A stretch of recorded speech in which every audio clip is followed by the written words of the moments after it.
We're happy to have you back. I am Strive, joined by the fantastic Vincent after a brief hiatus. And if you didn't get the memo, it's going to be Rocket League continuation this year on this evening, EGF Rocket League. We are on to week number 9, so picking up where we left off, and hopefully the students are nice and refreshed, ready to get back down to the nitty-gritty. Yeah, we may be jumping right back in, as if there wasn't a huge break in between. But as you mentioned, hey, there's been a lot of festivities in between. So will everybody be on their game tonight? That is the question that we have. Speaking of games, we have quite a few of those actually coming down the pike. You and I, we're kind of on this thing for the long haul. 4 series, all of them we will be bringing you through. And the first of which, University of Cincinnati, the Bearcats up against RIT. Those Tigers have been doing a pretty darn good job throughout. Then later on, we're going to see Washington State up against Bowling Green, USC, and Howard University, as then we close out our night with University of Tennessee Knoxville up against the Auburn Tigers. So we start with Tigers and we end with Tigers. It's a beautiful, beautiful circle of life here at EGF.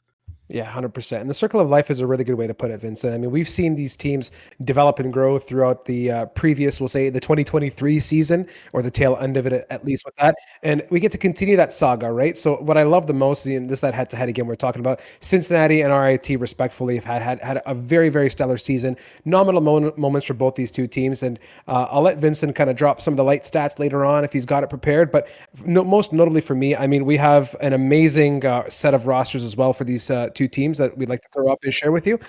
For the Cincinnati, the Bearcat side, we have Cy, D-Hacks, and Frick, and then we have Sebward, Sunblaze, and Ariel for the side of RIT. Familiar and new faces for myself, Vincent.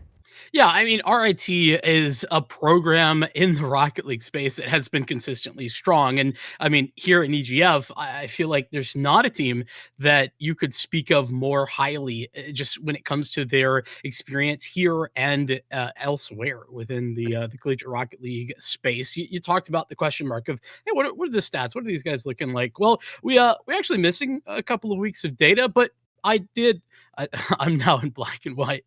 I did take a look through RIT undefeated onto the day, at least from what I could see. And well, Cincinnati are 4-2, and that looks really good. Though, if you peel back the onion just a little bit, you do have to take into account that there was a couple of forfeit wins. 2 of those 4 victories were forfeits. Now, hey, you know how I feel about it, Strive. You can't be knocked for not getting the opportunity to play. That's crazy. But at the same time, you didn't have to play those games. So it always just, it creates questions. So fair to say. But who will be coming out?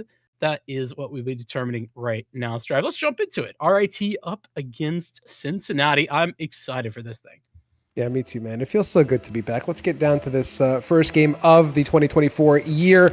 Off to the kickoff, we go in. Nice little touch there coming out. RIT gets the look at it. D-Hacks getting frisky. Love it. The first touch is coming in very, very quickly. Great defense there by Ariel, covering that backboard nicely here and keeping that ball moving. Indeed. And you know what? I think that I have to, if I had to take a gander here, I was doing some guessing. RIT, probably the favorites into this one, just based on what we talked about. But I'm excited to see what Cincinnati have to bring. This is a strong team, no doubt. And as we jump back into that action, it was the attempt to make a play there. And Frick, actually, nice touch on that ball, is going to get control maintained by D-Hacks. And things got a little dicey from there. But still, that control continues. And off the backboard, there was chances for the Cincinnati squad to take advantage of. Yeah, 100%. Really good challenges, smart challenges that coming out from the Bearcats. Nice little touch here from Sebward coming off that right wall. A little boop and a bop, a little bit of a fake indeed. Instead, choosing not to go for the aerial. Cy gets a nice little toucher there, but very, very good defense there from Ariel from the side of RIT, keeping it nice and frisky. D-Hacks maintaining control off that corner, and RIT's continuing to defend that backboard very nicely, and so is the Cincinnati Bearcats. Just under the 4-minute mark now, and RIT, well, trying to play defense for the moment. Looks like a transition, though, or it was until that midfield touch from D-Hacks. And the center ball, he's actually taking the shot instead. I thought it was a pass. Instead, it was a shot on target, as it was right off the sideboard. Stellar pressure there from D-Hacks. Nice little setup off that left corner there. Picking up the pieces for himself and continues right on ahead. That gives the Cincinnati Bearcats their first goal of the season and of the year. Now, Getting down, we'll see what D-Hacks can do. Hopefully looking for a little bit of redemption here. Rushing to that ball, touch coming in. It's a light one for a center, but no one really there to receive. And actually, wait a minute, I could take a complete back. Sai, so well positioned. I thought it was going wide there, to be honest with you, but in fact, it was more than optimal. I mean, what's crazy here is that's another great feed. D-Hacks was the one that actually scored the goal a few moments ago, and now gets the feed to the teammate. Sai there to shut the door, slam it in RIT's face, and this game won. I mean, I don't know if we mentioned these are best of fives. If I didn't, I apologize. Cincinnati, the Bearcats are showing what they've got on offer, and I'm loving it. Yeah, 110% here. Looking at it one more time now. Sai maintaining some great control. Nice little touch. Ample boost to back it up here, pushing that ball downfield. Really good early challenge from RIT. A couple members go up there to continue on that ball. Frick here off in center. Gives it off to D-Hacks again for another look at it. Sai is desperately looking to make tire contact, but comes just a little bit short, allowing that transition back to RIT side. But the midfield here for the Bearcats has been very, very well maintained. Yeah, that's exactly the point I was about to make. Speaking of transitions, RIT trying to transition on offense has been so very difficult for them. And I mean, here we go again. RIT this time on the defense, and just a shot that was on target. There wasn't enough space to work with. And this bouncer as well. Gotta feel bad for the defense on this one. Yeah, that was a slider and a half right into there. Really well slotted from the Bearcats. Great prowess here in the first half of this game. You like to see it. I mean, teams have had some time off. I'm sure all these different members have been playing and keeping busy throughout the winter season, or so we hope. So things are relatively warm, and it's always fun to come back to a refreshed and recalibrated team. And look at the Bearcats here. They're more than refreshed and recalibrated. They are firing on all 16 cylinders here. Yeah, and I mean, consistently showing that as well. Not sure what the difficulty is here for RIT, but they've had no offense. None whatsoever, it feels. I don't know what the stats say, but it doesn't appear that way. And the Bearcats, consistent as ever, making these moves. And we're going to get another attempt here. This ball was going to be dropped if it wasn't covered off, down to a teammate. Instead, Sai going to do it all on their own. A little tap off the backboard, and the attempt to center that right back up. Again, the offense continuing, and RIT has to collapse on this and find a way to clear it out. That'll be Sunblaze to try and do that damage. Yeah, this is really good for the Bearcats, though, right? They're in a great position, Vincent. 4 goals up, 2 minutes to go. At this point, some really clean, smart touches. Good ball control is on the agenda for them. And the intention is, although they would love to score, I think just maintaining this lead is critical. RIT is not a team you want to tickle sideways too many times in a row. They can get a little bit frisky. So let's see if they can maintain that pressure and continue this midfield dominance that we've seen throughout this matchup so far. Yeah, exactly. Once you're up to this score line, it's not really about getting those goals anymore. And even if you get scored on, it's all good. At this point, not even mattering. Really good here. Again, now a bit of a show up here from RIT on the midfield. Great contest, but again, Sai takes that 50-50. Aerials up off that right wall. Nice little reception, but it's not a value-add touch to the play, and it just quickly allows that ball to get back right into the nasty claws of the Cincinnati Bearcats. Indeed, it is, and this, well, was looking to be another transition towards the offense, but at a minute left, is there even really enough time? I would really wager technically yes, but realistically not so much. That's an open net, though. That's one way to start it out. Right at the 60-second mark, Ariel is going to bring the Tigers back into contention at least a little bit, and maybe with a kickoff goal or something in the next minute, that could be RIT getting back in business. Yeah, great little catch there. I really like what RIT there. I mean, they capitalized on an opportunity, took the long field shot. Only thing is we need 3 more of those in 57 seconds to make it matter, at least for this first match of the series. Great movement. Huge. Really good defense here from RIT, at least for the time being. But it's another tap, and it's a slider from Frick, absolutely slotting the ball. Bearcats are just really, really on point, man. Like they are attacking that net with supreme accuracy. Yeah, I mean, just losing the 50 as well, and we saw some incredible defense a moment ago there from Sunblaze and couldn't get back to it in time. Had to really angle for that one that they got blocked. It doesn't matter in the end, and at this point, it's just insult to injury. The Bearcats, I'd say they have this game on lock. It's just a question of what the box score is at the end. Here, Ariel going to go for a light touch, and I was going to say, where's the power behind that ball? Where's the push? But in fact, the light touch was maybe the unexpected hit, Vincent. Like look at that drive-by situation there from Yeah. Bearcat. Two members went absolutely howling by to the left wall, and that gave an opportunity. Now, 35 seconds. You said it yourself, and maybe some of what you mentioned is coming to be. There's still time on the board to get a couple more goals, but is 3 on the board an opportunity in 30 seconds? That's the question. Yeah, a little finesse on that touch. I think probably the right call. Certainly looked like it as RIT. Well, they're going to be doing their best. D-Hacks there to at least stall things out for the moment. A little bit of a sitter. That's Frick there on the clear. Out to Sai, who's off the backboard. It's going to be off of an RIT player as well. But with 10 seconds remaining, this is, like I said, a matter of numbers, not a matter of ifs. Okay. I guess that is some way to go. Yeah, we'll take those. I mean, a couple for the road is not a bad thing at all. Perhaps Cincinnati loosening up a little bit too much and giving RIT some opportunity, but alas, such is the nature. I don't know. Well, I mean, it is what it is at this point, Vincent. We're still at a 2-goal deficit. I don't think Cincinnati is going to be too afraid unless some absolute wizardry comes out here in a hot second. But yeah, it's going to be the game over. The Bearcats going to go ahead and take that first match of this best of 5. Yeah, and I mean, hey, I said based on the information that we knew, to be fair, not knowing the full story here with the last couple of weeks of play, now having the data, it kind of looked like RIT might be the favorites coming into this. And hey, they still might. This is just game 1. Let's not get ahead of ourselves. You know how game 1s go. You're filling each other out. You're just getting back into it. And as much as, maybe there's been a bunch of practice coming on from the holidays, there's also the possibility that isn't the case. And you're just warming up the fingers. Now this is where things get serious. This game 2 upcoming. That being said, I think there was some serious problems that RIT need to address, and we hit on it time and time again. Where was the midfield play? It was consistent. We just, every time Cincinnati were winning the 50s, or even worse, RIT trying to transition, were just getting met right there at mid and never getting past that line.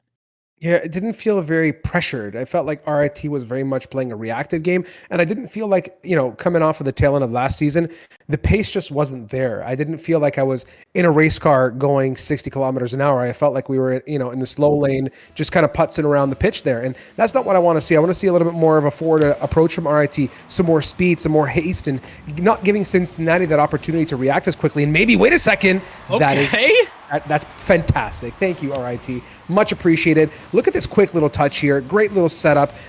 Cincinnati's not set up for the defensive setup, the defensive post, actually, and RIT capitalizes. That's a great goal. I mean, props to Cincinnati. They got back there in time, and in fact, Frick was the one trying to take that touch to deny it. It just wasn't quick enough. Speaking of Frick, he's already deep back into the RIT side of the pitch. He's going to leave that ball for a teammate. It's Sai, who's attempting to pick it up, but sans the boost necessary to work it through. We'll grab the Mega there on the other side, and that shot, so close to target. Indeed, putting on the pressure for the Bearcats. Yeah, nice rotation here as well. Frick just running the pitch all the way back, playing it nice and safe, coming off that left wall for a little light touch, perhaps a follow-up to get it to center, but that's not going to happen. Instead, the pass over to the side of RIT. Quick little boop and a bop here to get the ball across midfield, but as per what we've seen and come to love from the Bearcats, is their contest has been stellar. Frick, a nice little pitch hit across there. Light touch off the back corner of the car is going to give an opportunity for a setup here, but no goal as a result just yet. Yeah, I really do like that touch, though, that Sai made defensively, giving time for his teams to rotate in. And oh my goodness, I thought there was 2 players there. Looked like there was time to get back into there, but both on the back foot and couldn't quite make the touch required. And yeah, actually, Ariel was just in the air when the touch happened. Great way to take advantage, and we're right back to a tie game. Yeah, Ariel left it a little bit light there. Didn't bring that hard clear, at least put the ball in a corner away from the drop opportunity in front of the post there. But alas, such is life. D-Hacks going head first here, going to absolutely bop that ball in the forehead to hopefully clear out. Gives Frick a look at it. D-Hacks is up as per usual. The ball is dropping hot, and it absolutely lands like lava for RIT straight into the Bearcat net. I mean, hey, if you drop the ball right in front of the net, you're going to hope that one of your teammates can take advantage of it, and Ariel does beautifully. So it's a standard play. It's what you expect. It's what you hope to see in RIT there to deliver, and we aren't even halfway through the second game, and things are a whole lot different, a lot more offense for RIT than we saw in the last. Yeah, 100% here. D-Hacks, not the most optimal touch, at least for the time being, but it's okay. Sai picks up some of those pieces. Nice little demo on the rotation as well. Passing it back to D-Hacks for the clear. Sebward says, no, I want a piece of the cake too. A little demo coming out here back and forth, and the ball remains in midfield up until this moment where Sunblaze gets a nice look. D-Hacks, the notorious slider, coming in and not able to connect for the time being. RIT looking very, very lively so far, Vincent. Yeah, I love the way that RIT are focusing on the demos there as well. When they can't necessarily make a play on the ball, they're ensuring that, well, Cincinnati can't do that either. This time, though, Cincinnati do make it happen. Basically everyone in front of the net here. Look at this. Crazy. It's a drop ball again, and D-Hacks was really well positioned to receive it. All it took was a light touch. Everybody went flying by the net there and just missed the opportunity to save. 2-2 equalizer, but you like to see RIT back at it nicer early. I mean, they're a team, like you said, they're a program here at EGFC, and they themselves are a stellar combination on the pitch, and that's what we like to see them do. Go ahead and put up a good fight. In the corner, though, D-Hacks indeed battling it out, headbutting all across the pitch here. Sunblaze, nice little tap. You can see going up for the attempted goal is RIT, but they're also being chased and rallied by the Bearcats right on their tails. It was a massive defensive 50 won by the Bearcats, and they're going to be able to clear that out as well. You know, rotation defensively for RIT gets there, at least a touch on it, but it's going to take that second rotating player in order to maybe put some more pressure on defense. But that's an incredibly light touch. It's going to leave a lot to be desired for RIT. They finally get a bit of a clear, but it's again right into the hands of Cincinnati. They haven't stopped, and RIT in the transition is there for the goal. Yeah, you said it yourself. I think Cincinnati's letting a couple open holes exist, and RIT is able to capitalize on those transition opportunities. And what's cool is when they are transitioning, they're doing so with such speed that Cincinnati is not able to actually get into position to defend and expect the unexpected, which is RIT playing such a fast transition in itself. Going to give them the lead now. 2 minutes to go. Here, Sai off the back wall. Great little cross-field clear here. Looking for a bit of a connection down below on the pitch. Not able to find it, but Frick off the left wall. Picks up those pieces indeed and is looking to set up an opportunity here. Ample boost to hopefully get it on through. Pipes it, giving a chance to D-Hacks. Not able to receive. A second look comes out there from Sai, but no one from the Bearcats able to transition that into a goal. And this is where Cincinnati has been a little bit aggressive in this game, too. They've put a lot of pressure offensively. Sometimes that's left some openings, but when it works, it's simply a beauty. At the moment, though, defense standing up tall for RIT, and now Sunblaze has a little bit of a chance. He's taking his time with it. That gave the time for push to come through. A little bit of a blind spot there. Didn't see him coming, I don't think, and Sebward was about to make that aggressive play towards the net and might get it once again, but it's cleared away. The Cincinnati, they're playing a bit of a ping-pong game at the moment with this ball back and forth. Yeah, watching RIT and even the Bearcats too, to a certain extent, they're making really good decisions on their plays overall, Vincent. Like if RIT's pushing downfield and they realize the ball is a lost cause, they have no fear leaving and rotating out. Nice save from Sebward. Really good patience on that. I mean, picking up where I left off, like smart plays of the summary here for me on RIT's side. They're just so well thought out, not leaving any open opportunities, and they're not afraid to transition back when things go sideways for them.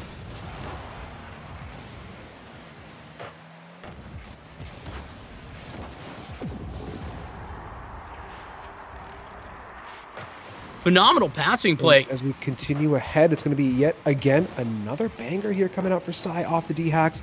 A great little connection comes in. It's going to be exactly what the doctor ordered to get that equalizer on the board with 44 left to go. So much time. I say so much. Well, 40 seconds, but it could be anyone's game. And, well, now it's RIT, the one to defend the lead. It's a fourth goal. This is about as simple as it gets, right? Just win the kickoff off the backboard, and the follow-up was there. Nicely done from Sebward, and RIT are back in the lead. Now, the question becomes, do you maintain this lead by playing defensively, or do you keep up the pressure? RIT trying to keep the pressure up, but a nice victory, taking it all the way. D-Hacks was ever so close. Off to Sebward on that wall. Great contest here from Bearcats. Ariel contemplating life, doing a bit of a self flip here, trying to get position. Sunblaze stuck in the corner. completely pigeonholed, trying to make something happen. It's a Piper coming in from Sai with 15 seconds to go. This replay is going to be awesome to watch. Watch Frick here. Just gets a light tap. D-Hack sends it. Nice little save inside. Sees that from 28 miles away and comes blazing down the pitch there to pipe that goal in and get the Bearcats right back to the equalizer. Yeah, first shot doesn't quite get there. Blocked by the second, but the third to send them away and tie up this game. It's a double demo, actually. One on either side. A little bit of a loose ball hanging out right there. Nice touch from Sunblaze. Was there to potentially set somebody up, but nobody there to actually follow through. We're about to be into golden goal. If overtime procs, there's just that second left to do it. If that ball hits down, we'll be going into OT. And instead, I thought maybe they would get there, but I guess we are heading to golden goal. Jeez. Let's get down to it. The first OT of the year 2024. D-Hacks leaves that one floating in front of net. My goodness me, I clenched hard. I'm not going to lie. That was crazy. Very crazy, but all's good here. Everyone's kind of cool, calm, and collected. What's Sunblaze going to do? Goes up a little bit early, miscalculates the trajectory. Well saved. Oh, it's a Piper. It's a Piper, my friend. Oh, man. The save was fantastic, but the help from the squad was even better. Incredible stuff. Frick, that first shot, it's like, okay, fine. Let's keep going on the boost in the tank for the Bearcats to take away a game two. This is RIT, who much better looking in this map than they did in the previous, but they're still down two. This is going to have to be a reverse sweep if RIT want to continue their undefeated nature. Jeez, I mean, you look at the board here as we transition back to us for a second. The shots on goal here from the Bearcats is very much, thematically like what we saw in game number one. They just piped them left, right, and center. And these attempts, these little knocks at net are really what's working out for the Bearcats. And they're so tenacious on their offense that it really sets them apart. But what I like from RIT is in the first, minute or two of that game, they came out swinging. Like I felt like in the comment I made about how the games didn't feel fast, it felt fast there. And then it kind of tapered off and kind of got lost in La La Land with some oddball touches that just didn't transition to anything useful. So getting into this final attempt, the reverse sweep opportunity, RIT just needs to bring game one and game two together now, right? Get the smarts in it, get the pace in it, and hopefully work the Bearcats as they have been, especially on those opportunities where the Bearcats are so far offensively pushed up that it leaves that goal opportunity well open for the side of RIT. Yeah, what I'm looking for as well, if the Bearcats continue to do is, you talked about a tenacious offense. Sometimes that did leave some openings, and I think that's where RIT took some advantage. Sure. That being said, Cincinnati showed that, hey, it works, and it's winning them games. About to win them a series if they can close this out. What an incredible series it would be, a 3-0. The Bearcats, fantastic way to start the new year off right. Absolutely, indeed. Great little battle occurring here in the corner. Frick going to go ahead and get a touch off. And again, it's Sunblaze right back. The same left corner has been a hot topic for the past 15 seconds. Sever coming in from Narnia. Going to pipe it, but really well positioned is Sai. Just lurking on that crossbar, waiting to defend. Yeah, you can see the way that Cincinnati have postured. I'd say the last 2 minutes of that previous game and now into the beginning of this one, they are aware that some of the defensive holes that they were leaving open, and they've taken some steps to rectify that situation. Love to see that. If Ariel had gotten a handle on that ball, that probably would have been going in. Instead, a 51 by Cincinnati. Getting a little bit of a demo. This is an opportunity for Sai, who's not quite got the boost in the tank his teammate did, but Ariel, again, defensively standing tall. Nice control there from D-Hacks. A little hop on over RIT. Back to the midfield we go again. Sai here is going to be looking for that defensive touch to hard clear, hopefully, but that ball is doing a bit of a patient bounce. Gives a bit more of a chance for RIT to control. D-Hacks now indeed in the driving seat. Pitching it over instead is met with a bit of some Sebward love. Going over to the side of Sunblaze, who's able to pipe that ball in and get RIT on the board. Nice little passing play. You like to see it there, Vincent. Yeah, this is something that RIT, in the past has really been known for, the way that they've been able to coordinate and get themselves on the same page. Those 1-2 touches have been incredible. Haven't quite gotten to see as much of that. I think one of those goals back in game 2, I really felt that, but it's heating up more and more as we go through. Now, Frick was the defense there, demoed away, but maintaining control, Cincinnati continuing to do that. So we're playing more passively in the net, just trying to ensure that nothing goes awry. 50 victory technically for RIT as it goes off to the left. Let's More of a double commit than I would have liked to see, but the defense is quickly there to respond. Yeah, let's see what D-Hacks can do here at the midfield. Frick gonna go for that nice little heart touch. Those are the kind of the touches that I really think add value for the Bearcats, is when they get that offense going. Quick little rotation off as well into net, looking to transition back, but instead, a little bit late to it. Sai in the corner. Sunblaze gonna drop it in front of net. The opportunity was there, but it was oh so close. A missed one, that for RIT. Chipping it across. Frick looking to get a goal in, but it's Sunblaze to get that ball moving and transitioning with no follow-up this time. Where's that passing play, Vincent? I want to see much more of that from RIT before this game ends. Yeah, and they got plenty of time to do it. We've just passed the halfway mark, and Nice. that was incredible. RIT up 2 now. As watch this. Broken his ankles here pretty much. Just fantastic little cut back, and it's exactly what was needed. Well read the situation by Sunblaze, and gives RIT not just the lead, but the insurance second goal. Indeed. Everyone likes insurance, except when it costs way too much money. But luckily for us here at EGFC, it is absolutely a whole lot of nothing. Free for RIT here this game. So far, at least. Let's not jinx it. D-Hacks is up. Defending nicely. It's going to be the pass back to Sunblaze. Looking for a second touch. Boostless D-Hacks is just going to go ahead and lurk on the wall. Call for some Frick support. Sebward being that midfield demon, waiting for an opportunity, and now going to go ahead and snipe it. Do we get the drop down? No, but the idea was really good from Sebward. That was great management and communication, though, from Cincinnati with Frick, out of boost. And oh my goodness, the boost he collected, so well worth it, essentially coast to coast. Watch this. Absolutely incredible. Gets the touch of the reset as well, all the way from the back left corner into the RIT net. It's Cincinnati on the board. Now, it's deep in the game, sure, but an important goal with just one deficit. Again, the kickoffs have been quite neutral in the grand scheme. I haven't seen anything defining about them overall, but it's been a back and forth battle here. Sunblaze at the midfield, looking for a touch, conserving boost actually for perhaps a rotation. He's done it again? Yeah, what good is that if you can't actually rotate and be in a place to stop the Bearcats? That's going to be another pumper from D-Hacks here to equalize this game. Yeah, can't undersell as well. Sai had a nice little touch, popping that back up right into position for D-Hacks to take advantage of, and D-Hacks just playing a game of chicken, right? Which way will he go? He's just going to commit right down the middle. Exactly the right play at the right time as D-Hacks trying again, this time out of boost and out of space to work with. It'll be returned, but Sai's taken back as that 50 doesn't go Sebward's way. It's bouncing right in front of the net. RIT in danger as they get a clear away. D-Hacks, not quite the power on that ball necessary for a goal. Was hoping that a teammate could get back in quickly enough, but that doesn't happen. As we approach 60 seconds drive, this is anyone's game. Yeah, 100% here. Really good back and forth battle thus far at midfield. Nothing really fruitful coming out either way. Ariel, that was a nice little chip as well. Oh, the follow-up would have been great, but nope. You can count on Sebward, your midfield monster of the third map here, comes in and is able to deliver the goods one more time for RIT. Yeah, and that's the lead that they had that was lost and now has been taken back. The Tigers.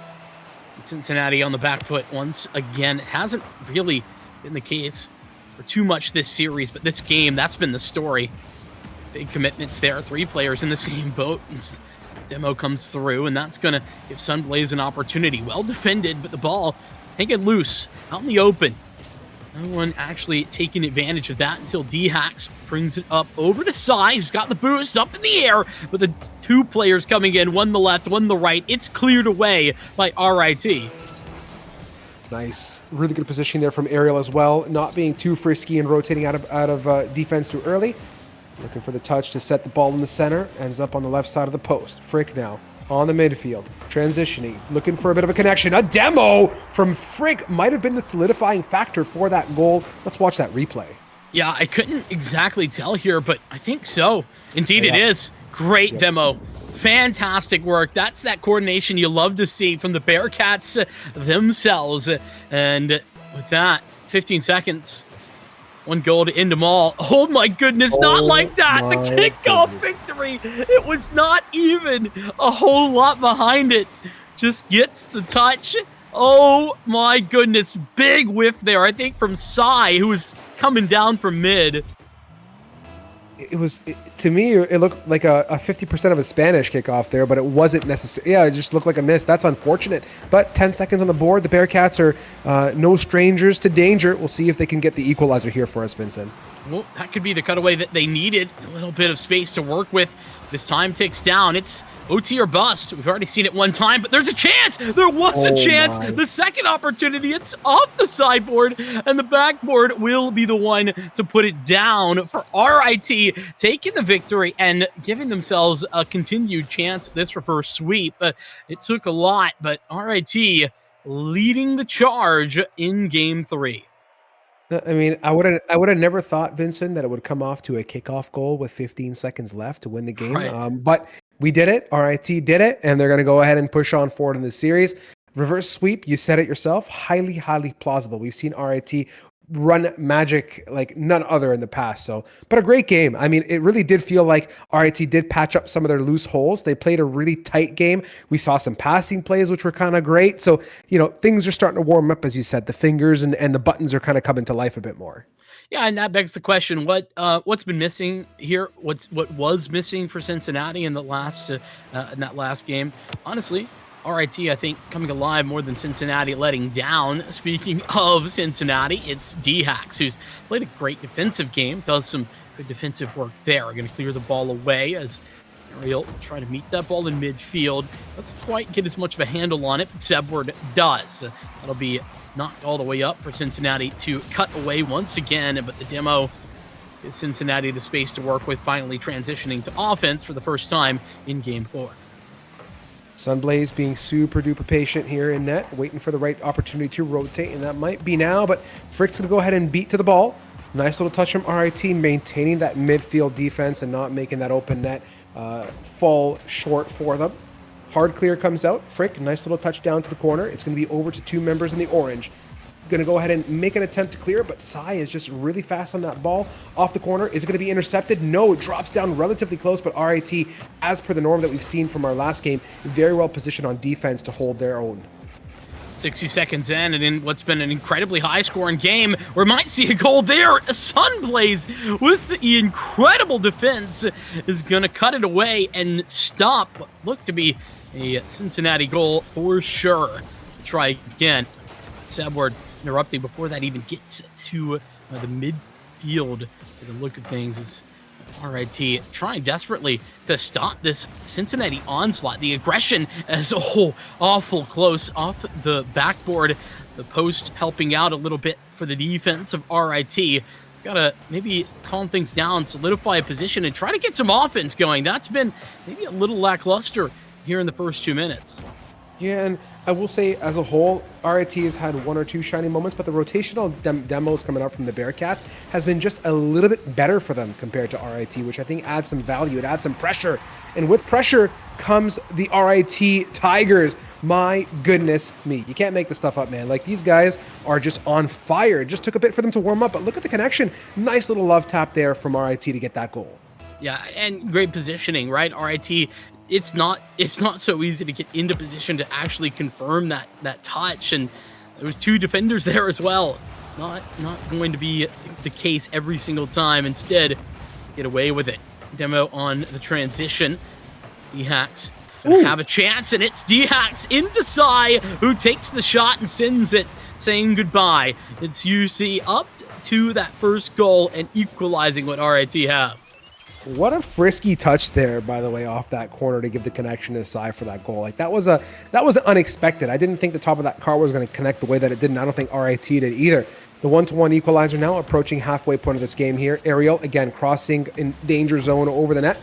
Going to look for a connection. Not happening, but it's Sebward off that right wall. Perhaps a light touch downwards is on the agenda, but it's fricked up nice and early. A touch over Ariel is going to be just what the doctor ordered. Is there a piper? There is indeed, as the Bearcats are just playing with their food, hopping this ball over heads like it's nobody's business. Yeah, and this is the coordination that I think the Bearcats have really shown to have on lock pretty much throughout this series. Just off the backboard, right into the waiting and so loving arms of the other players there for Cincinnati, getting the chance to take those shots. Sunblaze thought he can make a breakaway happen. D-Hacks there for the defense. It's back and over to Frick, who for the moment has control, but that's all interrupted by Sunblaze. It was a difficult story, but RIT have regathered control, or at least cleared it back out. Nice shot. It's going to be a little bit too high. The second opportunity, same situation. And then Asai's car to get cleared back into the Cincinnati squad.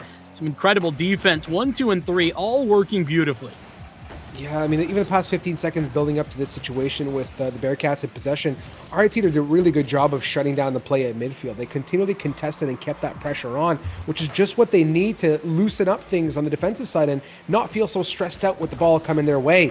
Ariel now looking for that chip shot, not able to get it. It's going to be the transition backwards on, but it's D-Hacks there on the defense for the 1-2 tap. Goes back down, a third. That's a nice little bop. That is so well put together.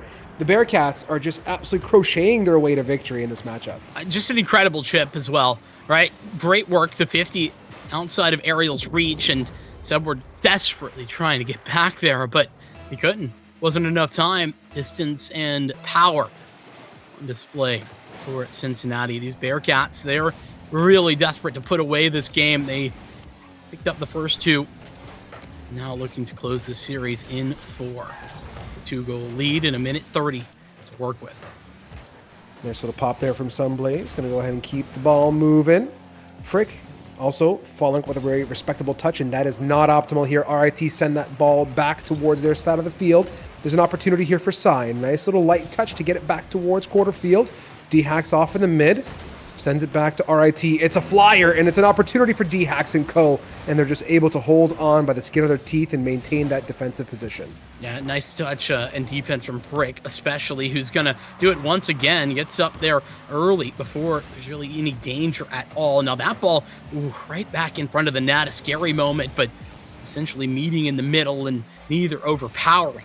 Cincinnati going to continue to stay defensive-minded, considering they have this lead. No reason to get too aggressive, as Sai actually just going to send them back. RIT now stands one for a moment, has to fall back and try to play their own defense. But at this point, with 20 seconds, it's do or die. There's no time for RIT to play anything but aggressive. No, they have to just continue to pressure that ball, like you said, Vincent. And I think the Bearcats have read that very well. They're not too timid when it comes to early challenges, getting their nose in the play early on and preventing RIT from getting that ball closer to their net. Frick just maintains some good ball control, buys a second or two, and with so little time on the clock left, that is worth its value in gold. GG all across the board. The Cincinnati Bearcats are able to take this series all the way to the end.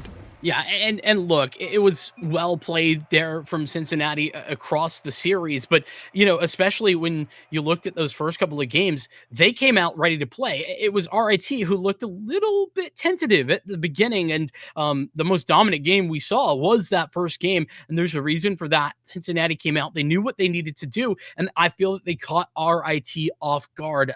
Love to see that. And Sarvi got this RIT roster that, you know, they've got a lot of wins, but they're going to have to add one to the loss column as we head out today. Cincinnati impressing us here to begin 2024. Yeah, and as we get now into the next series, is unfortunately, I'm kind of sad we're not going to get an interview on our game one of the night, but that's okay. There's a lot more to come. Vincent hit the high notes. He said we're here for 4 series, him and I, and stay tuned. Don't go too far. So much more Rocket League to come, and hopefully crossing our fingers some interviews, because I want to catch up with these teams and see what they've been up to throughout the break. So get yourself a beverage and a snack, and we'll be back with you shortly.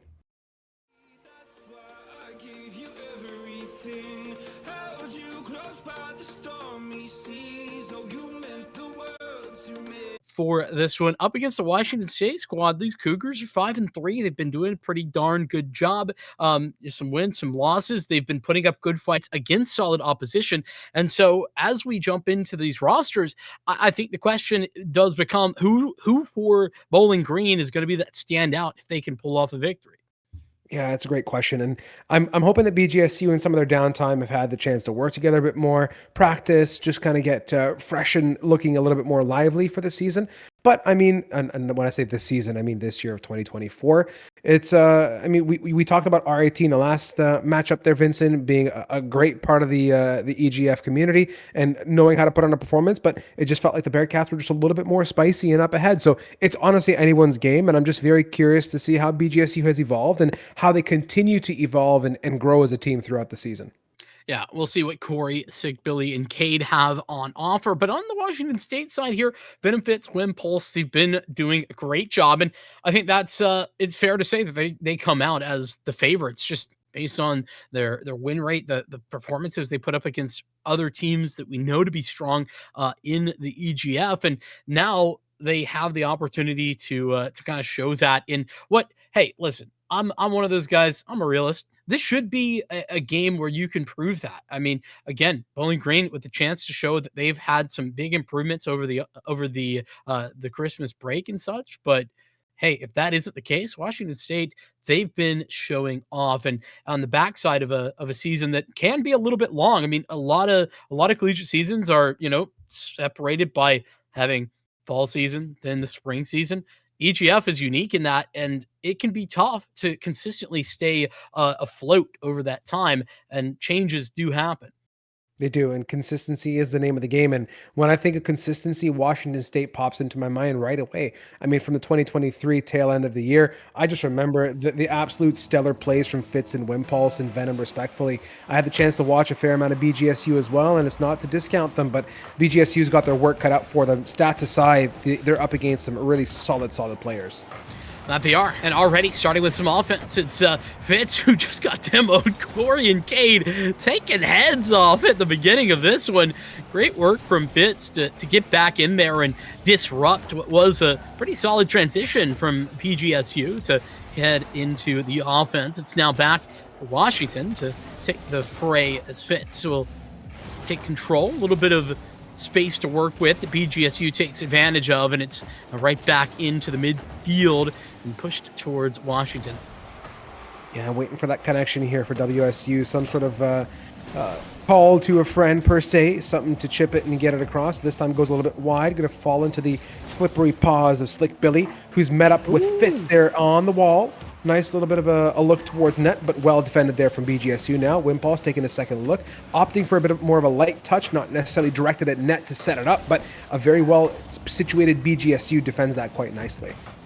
Yeah, I mean, listen, scoreless there, the first minute passing already. Now Corey trying to take and transition this over to the offense. It's a bit of a weaker shot there, but keeping it on the ground can sometimes be the way to play. Instead, Washington State taking the advantage and not quite able to move towards the offensive side themselves. They're going to get another opportunity, but that too put down by Bowling Green, who have been really keeping up the pressure, I think, onto Washington relatively well, as they've had to maybe take a moment and stabilize a couple of different times. Yeah, ball now to Cade in the corner, looking to very much indeed stabilize the situation, right? 3 minutes in, we've had a lot of different looks back and forth, but nothing really fruitful on either end of the spectrum, Vincent. Light touch here from Venom on that right wall, going to look to get ball control, but met very quickly with BGSU offense to keep things moving. Cade on that midfield, keeping the pressure hot. Slick Billy as well goes for the chip, but ends up meeting a WSU forehead and going for the split shot now. Ball's coming in. This is an opportunity for Fitz to get up high and redirect, but you can see there's a bit of a collision course here. Venom gets the demo on the way there to Slick Billy. That's going to give the opportunity for WSU for the number side. Well, it was Corey taking out Venom, who was trying to take a touch. It's nice shot.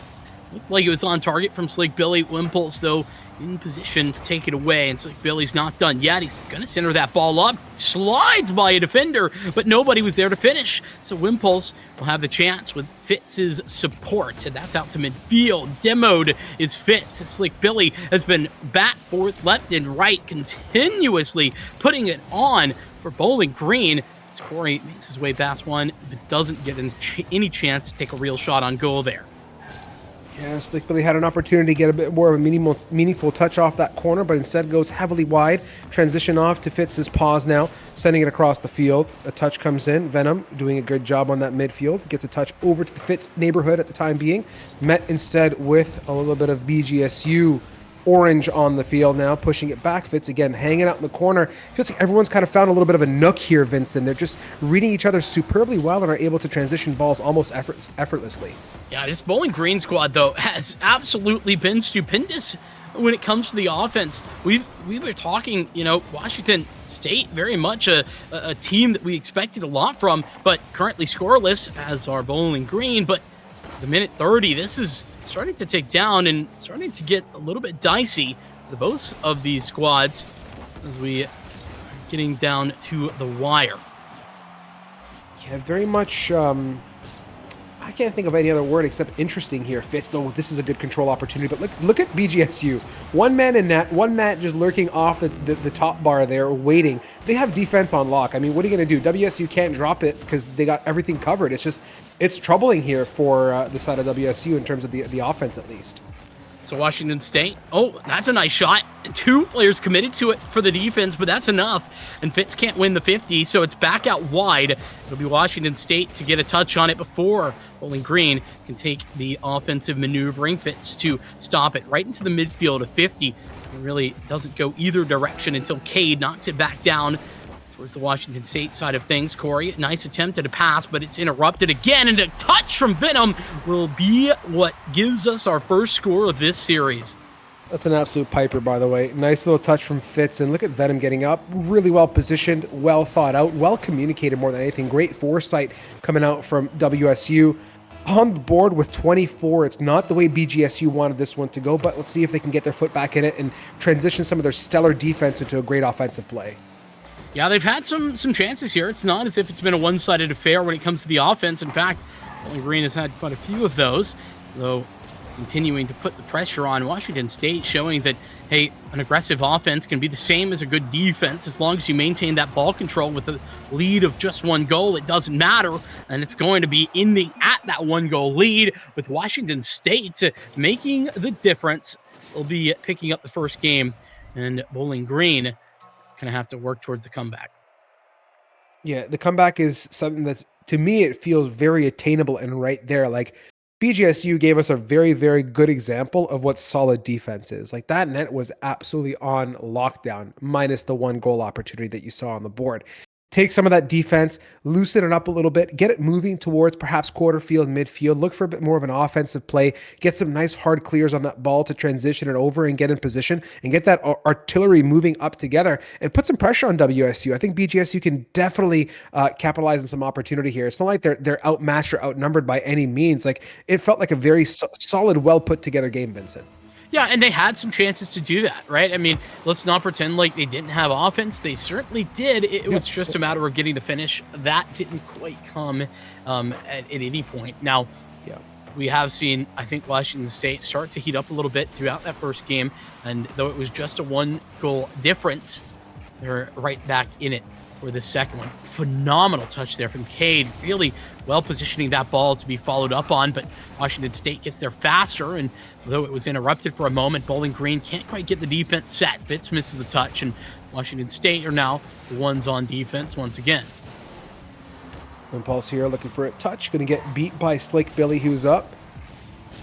I like what the midfield coverage that I'm seeing out of BGSU, by the way. Nice little transition demo as well, keeping it lively. Corey looking for the backhand touch of the vehicle. Not going to get it. This is given the chance to Wimpulse. Picks the right slot, and it's that right side, that top right cubby there.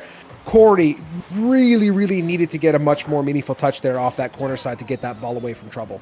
Well, not only that, but it's brutal as well from Cade, who was in the right spot, made the right read, and did everything correct until that ball positioning was just a little bit better from Wimpulse. It's fantastic work from Washington State, and it was a small error that gives the BGSU squad a deficit that isn't going to be there for long. An ambitious shot initially, but off towards the crossbar, and that follow-up is what you needed. That is a setup and 7/10, my friend. I mean, look at that little drop right down towards net. You said it yourself. If there's a ball in the center of the net, it's going to get piped. And I'm so happy that BGSU does, in fact, pipe it all the way in and to the finish line. You like to see it now. Off to Cade. Nice little bit of a light touch, albeit it's basically a pass to Venom. Transitioning for the supporting passing play. Not going to happen for WSU. Bit of a battle here in the corner. Some headbutting occurring with Venom and co. A touch towards net. It's in trouble territory, but all's okay as it goes crossbar high and out of the way. Yeah, but Washington State's been keeping up the pressure ever since this kickoff. Since that goal was scored, it's been consistent, and Bowling Green got to figure out a way to get this ball out of here, but the consistent rotations have been solid. Again, a center ball. Finally, Corey, with that clear, should be able to get it away, but once again, Washington State starting to maintain control, and Slick Billy's had enough. Tries for the 50. Doesn't quite work out, but a A little bit of a weak touch allows Cade to go for it himself. Taken away now, and Venom, nicely done. Centered that ball up. A bunch of players off kilter. It's not quite there. The second attempt misses its mark as well. Venom trying desperately, but the reset from BGSU is there fast enough, and they'll be able to solidify and stabilize off the back of some incredible work offensively. Washington State still don't get a goal. BGSU stared the Demons right in the eyes for about 20 seconds there and just kept on grinning and said, hey, how you doing? No problem. We've got this under lock and key. They maintain their position. Fitz is able to get it by one. Goodness. That's ball control for you. That is WSU solo play monster mode from Fitz. Yeah, I mean, that is so incredible. That he gets the reset as well. I didn't even see that in real time. Oh my goodness. Just around the edge of the defender. That is exactly what Washington State needed after a bit of a rough one. And Fitz might have another chance at it here. He's got it right on target, the top left corner. And Washington State, a moment ago, they just had a tied game. Now they're up by 2. Like, I love that little top left flick there from Fitz. I mean, you want to reset, you want to flick, call up Flitz. 1-800-FLITZ is the joint to be at. WSU now, great little lead here, 3-1. We'll see what BGSU can do. Wimpulse off that right wall. I mean, it's really amazing to see the transition off of goals, by the way, and just how alive the team starts to come. And I can certainly feel that here on this pitch. I mean, WSU is just keeping the pressure on, knowing that they're in the driving seat of this matchup, at least for the time being. Yeah, and you can see it the way they're posturing. They're not worried about, potentially needing a goal either. They can, what we just saw there, just worry about denying transition there for Bowling Green. Don't give them an opportunity to score. Maintain ball control. It all becomes a little bit easier when you have a lead like this. And, well, Washington State might be putting more into that lead as that touch comes alive. Venom, Wimpulse, they're both in position, and the knockdown there, it was fantastic. Little bump to allow the free shot on net. Yeah, if you look at a lot of what's happening on the pitch, it's incredible how WSU is being so predictive. Like, they're very much ahead of the play of what BGSU is doing. They're reading the crosses, they're reading the position of the ball, the orientation of the vehicles, and they're so cognizant of what is to come ahead that it makes it almost effortless in the grand scheme. Corey here, nice little bop, really good control as well. BGSU just stellar. I mean, keeping it cool, calm, and collected. In a situation like this, Corey could have easily thrown that ball away into troubled territory, but instead decides to toy with Venom just a little bit before solidifying that goal. Yeah, and that's a much needed place, I think, for BGSU. They needed something to kind of bring back the team, the momentum, the mentality there that may have been getting a little lost as Washington State started running away with things. This is just what they were looking for. Oh, some big missed touches there right in front of the net. That could have gone badly. Fortunately, it will be cleared away, but the show's not over, because Bowling Green still have possession, and that was a bit of a miscommunication. They're still going to get plenty of opportunities. A bit too wide off the sidebar. That's tough, but they keep up the pressure. Yeah, pressure indeed here. Wimpulse able to beat one. Nice little midfield position there from Corey.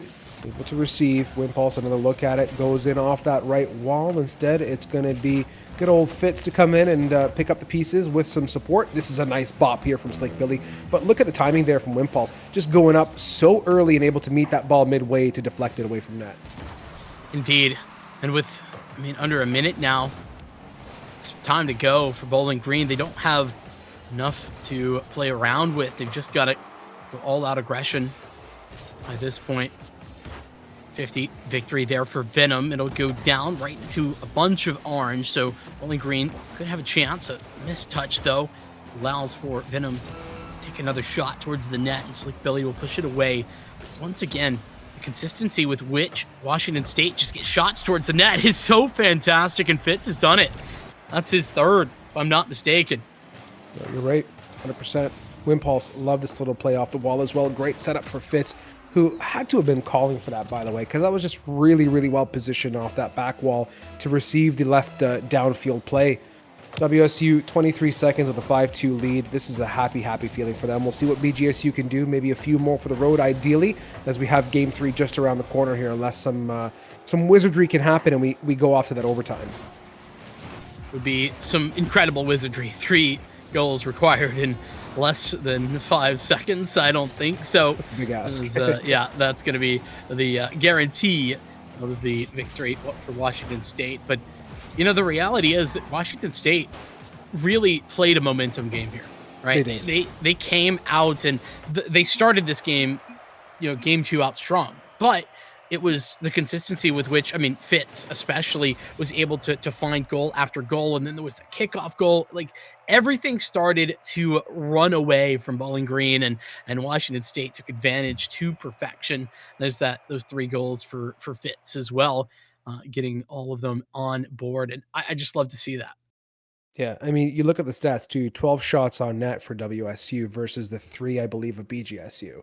So you talk about offense and momentum, it was all there. It was a pummeling session, my friend. I mean, not every single one of those 12 shots on goal were a transitional goal that counted, but I mean, WSU played a stellar offensive game, and you saw that switch kick on, right? When they got that second or third goal, I immediately felt like that momentum shift. Like, they're like, okay, you know what? We're good here, guys. Let's start moving. Let's start getting flexible. Let's start getting mobile. Let's start passing a bit more and loosen up a little bit. And it does make a big difference. And to your point, Vincent, you can be the most mechanically skilled player on the planet, but knowing how to read the pitch and play off of momentum really does count towards your team's presence on the pitch, especially.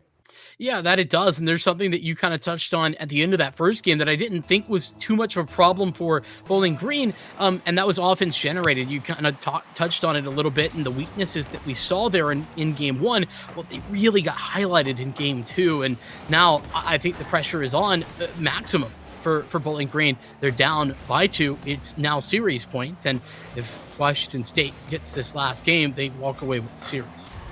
Oh, but a piper coming in from Cade. I was going to say WSU had such a great hard clear in the first 3-4 seconds of that of this matchup, and then all of a sudden the momentum just completely shifted. Cade really came in with lava firing there, and I mean, nothing too complicated about that goal except it was very much on point and thoroughly piped in there. Give him a nice advantage early on. We just got done talking about momentum, and that's something that can really turn it for Bowling Green. Down pretty significantly in the series, but now up in this map. It's first 30 seconds goal feels fantastic. Lots of back and forth there in the corner. Bowling Green ultimately the victor for Wimples. The other side of the pitch can get back to it. Now he's trying to clear it, but doesn't get a chance. A missed touch from Bowling Green gives Washington State back control. And that will continue as Venom doesn't quite win the 50, but does stall things out, allows time for Washington State to rotate back in, going for the 50 once again. This time it's Bowling Green and an open net there for Slick Billy, but not quite on target off the post. It's brutal. That could have been the second goal and the 2-goal lead, but Washington State now get the transition. Yeah, look at this defense from BGSU. That's 2 times now that I've seen on the defense with 3 members holding firm. The last time was in the previous offensive push from WSU, and the conversion didn't occur. But this time, despite 3 members on the defensive side, it's Fitz, the Demon, who gets a nice little crossbar down goal there for WSU. So it feels like, numbers or not, the WSU squad knows how to find opportunity and capitalize. Absolutely, and not taking anything away from Fitz there, but you got to give credit to Wimples, who on some really difficult terrain position that can be difficult to make the right touch, getting just the right touch at the right time has been incredible at setting up some of these Fitz goals. Yeah, I'm with you. It's a really good observation, Vincent. It's great that you pointed out too. Like the supporting plays have been just as saucy as the finishing play, I dare to say here. Fitz now, instead of the goal, a nice little light touch onto Venom, perhaps a secondary over back down to Fitz on ground level, but is unable to connect. It's going to be Slick Billy on the beat there, going to get over Wimpulse's head here. A nice little chip on through. Fitz is well positioned. Venom is going off early on the wall and is going to go over and getting to Wimpulse, who defends it very, very nicely. Transitioning off to Fitz now to push that ball down. Midfield battle continues. It's Venom. Big double. Huge opportunity, but not going to happen at the minimum. What a piper from Fitz. These light touches transitioning into goals for WSU are just scary, scary stuff. Bro, Wimples has done it again. This is exactly the type of touch that I was just talking about, right? Yeah. Just fantastic positioning. And so yes, hey, credit where it's due. Fitz, that was perfectly placed. I talk about ball position and where your shot's going. Top right corner. It doesn't get much better than that. And a quick speed as well. But the setup there for Fitz is phenomenal. 100%. I mean, Vincent, you're right. And it's something to appreciate. The catalyst is just as important as the final compound that is created in the chemical reaction, right? And in this case, the catalyst for WSU has been that Wimpulse setup in more than one occasion. You got to like it, and I'm sure Fitz is quite happy with that team synergy as well. Oh hell yeah, he's got to be loving it right now, right? Just feed him the ball and taking the shots. He's willing to take them and put them away, as we've seen so consistently. Picked up 3 in the last, and he's already got a couple here. Venom, one to try and center that ball up. Now this is a bit scary. Fitz the only one back in time. Great touch. He was going to get one opportunity at that, and he does deliver. That gives time, but not space, as Cade is there for the bottom left touch that brings them the goal. Much needed way to get this back. If you could think of a three-pointed triangle, Vincent, right? Yeah. And what is the formula for Rocket League? You can have 2 out of 3. You said time and space there. What would the third one be? Have to think on that one. Think on it. Let me know. I'm kind of curious. I don't know. I always thought like there's certain variables that come to success in Rocket League. Time and space perhaps is the 2. I wonder what that trio really is, or if I'm just making up stuff in my head. You might be making stuff up, but maybe boost. I don't know. Hey, thanks, man. I like how you're not afraid to call me out on my jazz, and looks like Slick Billy isn't afraid to call out WSU in this matchup with a nice little goal there. You like to see it. Both Fitz and Wimpulse had a touch, albeit not the greatest in the books. It's going to give BGSU the opportunity to connect and bring home that third. Yeah, a rare situation where I would even call that wasn't really a double commit. It was more like a missed touch there by the initial player, and then just Fitz trying to recover and get some sort of redirection on that. No, speaking of redirection, great moves by Fitz, dodging out 2 different players. Wimpulse is going to set Venom up to bring it right back into mid. Ooh. There's Venom with a nice touch, trying to give a sitter for somebody, powering in straight in front of the net, but instead BGSU get the chance to clear that away. It's going to touch 2 players up for it, and Washington State got to be careful now. Remember, they're up with the potential for the series win, but they're also down a goal. Oh, this is an opportunity so well read from Slick Billy, actually noticing the only real open slot was that bottom left and positioned so well to defend it. You like to see that now from the BGSU defense monsters. But 57 on the clock. Are we going to see a repeat of what RIT did in the previous matchup and take a map number 3 ahead? Or is this the chance for WSU to get on that board with 48 to go, piping it? Oh, man. Looking for control, but a little bit, I'd say, spent in terms of boost. Wasn't able to finish it all the way to that goal line. Also well read defensively. That's a big demo, but it might not matter. Still, touches on it. Venom doing what he can. Fitz will be there to try and clear it away. And now with Wimpulse back in business, there's 30 seconds left, and it's goal time, or at least it needs to be for Washington State if they want to continue this game, or we'll be heading it to a game 4. Big 50 wins out there for Bowling Green. The offense transitioning back. There's 2v1 on the backside of this pitch as Venom can't quite get the transition on target as this is ticking down. Bowling Green, their offense has been sublime throughout this game 3, and it's their victory, 3-2.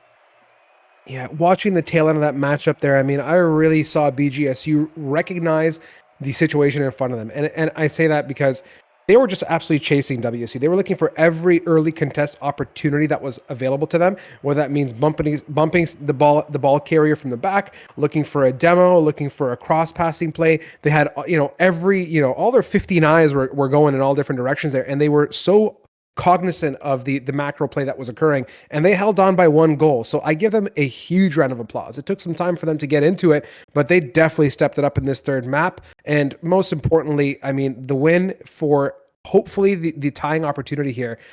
I'd be so happy if I see BGSU come back in this one and take us to give us another win. I'd be so happy. I mean, hey, everybody likes a bit of an underdog story, and that's what we've got brewing here, the possibility for a reverse sweep, as we saw that possibility fade away in the first series. It's now the second series that gives us the fight to continue. But I want to get back to the point as we start into game number 4. I want to get back into the offense generated. That's always been the conversation point, both in all 3 of the games, and BGSU, they've started to bring that back. I'm not quite sure how Wimpulse managed this. Let's take a look.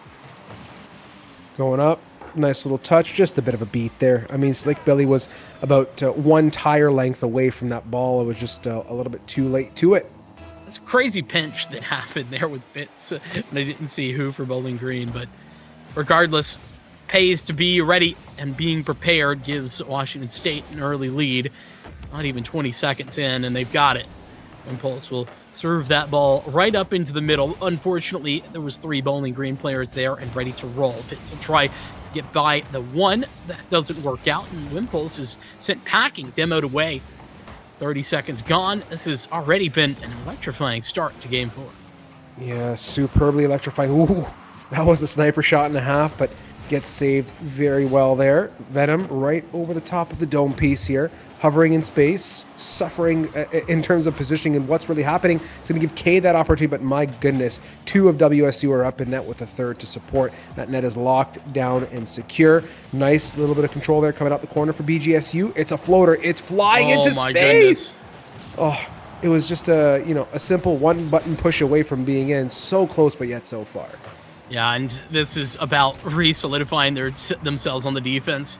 Washington State having a couple of errors there, a couple of double commits actually, right in front of the net, and they were starting to run out of boost. Fortunately, got the clear right when it mattered. As Cade, speaking of out of boost, is in the same boat. It's Corey to take positioning. Going to try and center this ball up past one, but Venom isn't going to be fooled. That's a long-range shot just over the top of BGSU, giving Washington State yet another 2-goal lead. Yeah, that was a rotational situation and a half. I mean, Fitz was well positioned to begin with. You can see Corey racing back, or rather Cade racing back to get to the ball. It was just a lackluster defensive moment there from BGSU. They felt like they had the offensive upper hand and committed and set up for it as such. But we'll see if they can go ahead and pick up some of these pieces now. Corey, relatively fed in terms of boost now, looking for some control. But this matchup has really been revolving around WSU just being so much quicker to get that touch and beating BGSU left, right, and center, it feels like. Yeah, and I think that it's that speed that has been the biggest factor in the offensive side in that whole conversation. Great touch there by Corey, though. Fitz was there rotationally in time, but as we approach the halfway mark of this game, it's still really attainable for Bowling Green. It's just a matter of Washington State. If they play this safely, I feel that they've been good at maintaining ball control to begin with, and if they just focus on that, that's where it's a bit terrifying. 110% with you here. We'll see what we can make of it. Venom rotating back. You can see the chase coming in here. Nice little bit of midfield support from Fitz. Clearing it on away. Cade is playing that defensive post. Gets a bit of an oddball touch. Not the most monumental one, but nonetheless gets that ball moving. Corey at midfield looking for another attempt. A little bit lackluster indeed. Slick Billy suffering as well as Fitz is able to get that ball so close to that. And yeah, WSU just really not only did a good job of controlling that ball all the way through, but there was some misses and shortcomings there from BGSU on the defensive post. And Wimpulse getting a little taste of that medicine. He's normally on the other side of that Fitz and Wimpulse dynamic duo feeding Fitz those balls, but instead it was Wimpulse the one to put it away this time. Nicely done. Yes. 1-2. That was perfectly placed ball-wise, and off the back of just nicely one touch off the kickoff.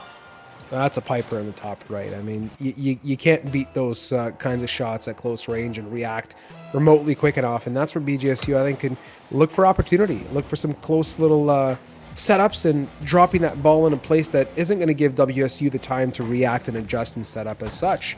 Cade now on the back wall. We're spectating in this first-person look, or rather third-person look. Corey transitioning back, knowing Venom's got good control. It's a hop and a skip on over, setting it up perhaps, but not getting the most meaningful touch. Corey looks for an attempt as well off the backboard here. Wimpulse looking for a follow-up here for WSU. 2 commit, 1 is there, down drop, and a piper from Venom. That is yet again another signature WSU ball setup.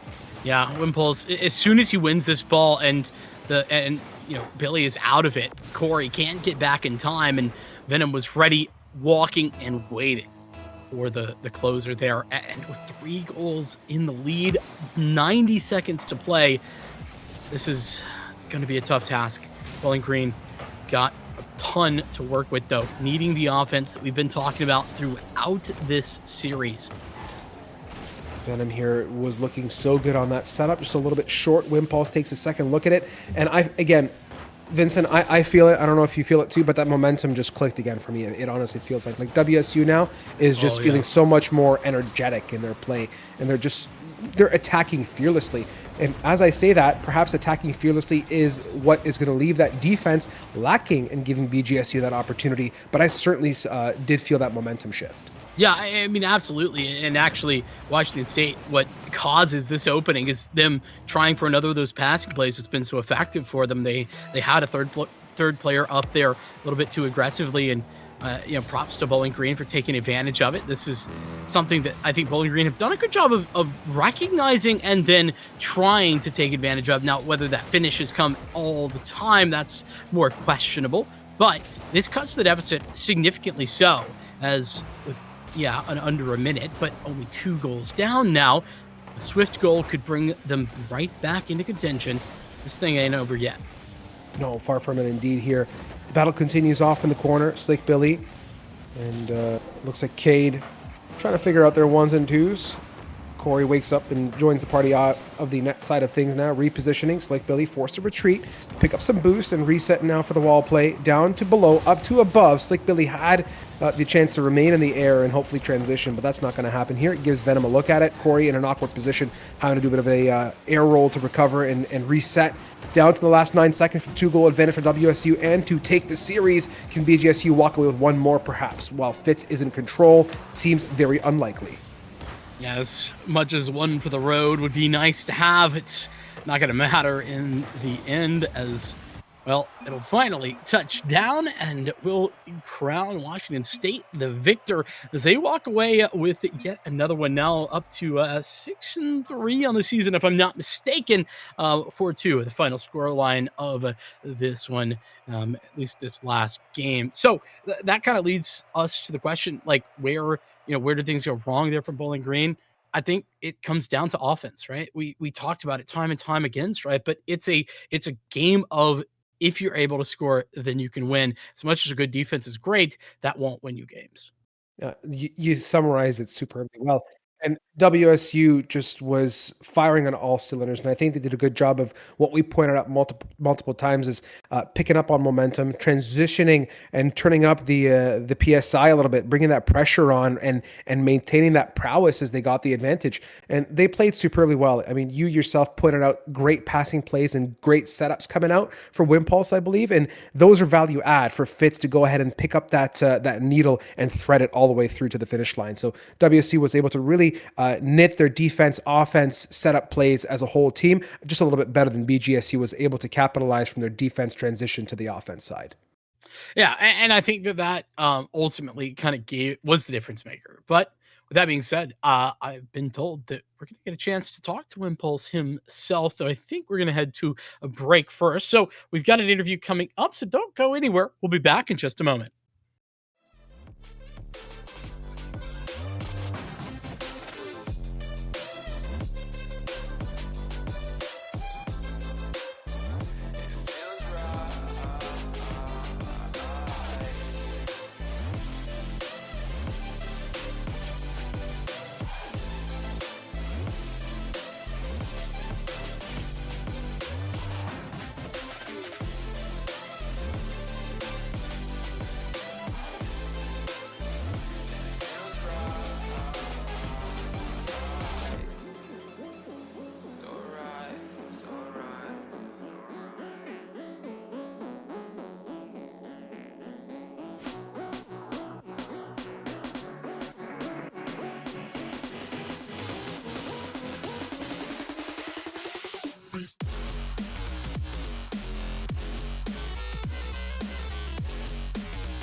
In the spirit of keeping you on your toes, we're going to go ahead and completely disregard the 2 minute and 33 timer. Welcome back here to the desk. And as Vincent has so delightfully promised, we're going to have an interview here with Wimpulse. Let's go ahead and whip that screen around. Wimpulse is with us, albeit only via audio. Wimpulse, first and foremost, congratulations. You guys played an awesome series.